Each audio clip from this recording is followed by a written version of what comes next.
Hello friends, इस video में हम लोग देखेंगे माइक्रोवेव्स और उसके advantages. Microwaves related topic study करने के लिए मैं यूज़ कर रही हूँ माइक्रोवेव इंजीनियरिंग बाय डेविड पोसार। ये हमारे फील्ड में बहुत ही वेल नोन बुक है और इसमें फंडामेंट्स बहुत ही इजी लैंग्वेज में समझाए गए हैं। Now let's see what are the microwaves. Microwaves are the waves that have frequency lies between 3 to 300 GHz। अगर इस रेंज को मैं lambda equal to c by f equation के हिसाब से वेवलेंथ में कन्वर्ट करूँ तो we will get 1 metre to 1 millimetre. जो वेव्स की वेवलेंथ मिलीमीटर में होती है उसको मिलीमीटर वेव्स भी कहते हैं।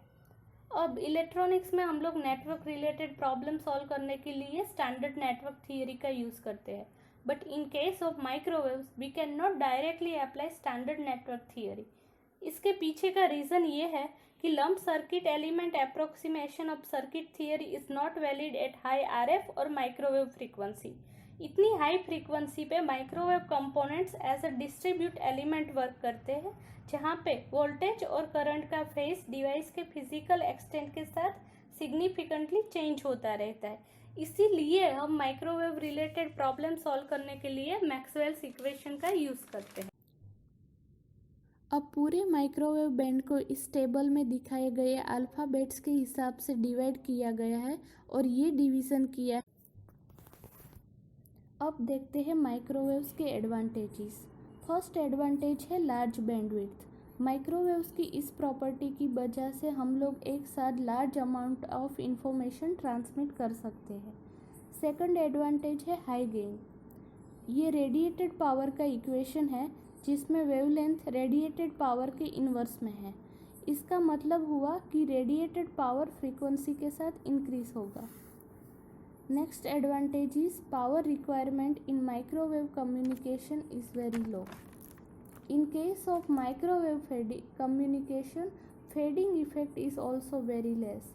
This is because scattering is less when it gets reflect from the layer. Next advantage है small size of microwave circuit. This is because higher the frequency, lower the size of circuit.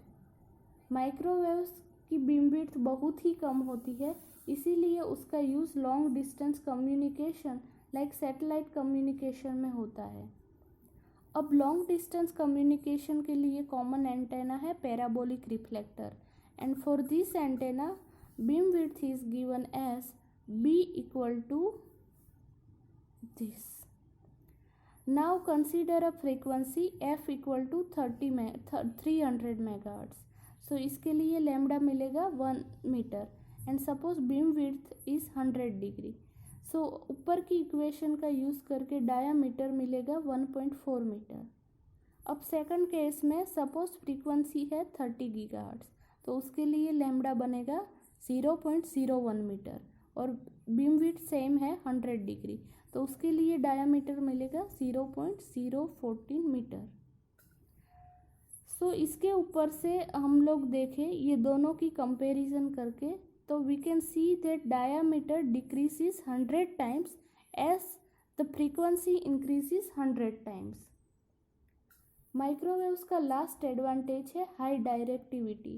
ये property भी long distance communication के लिए बहुत ही useful है।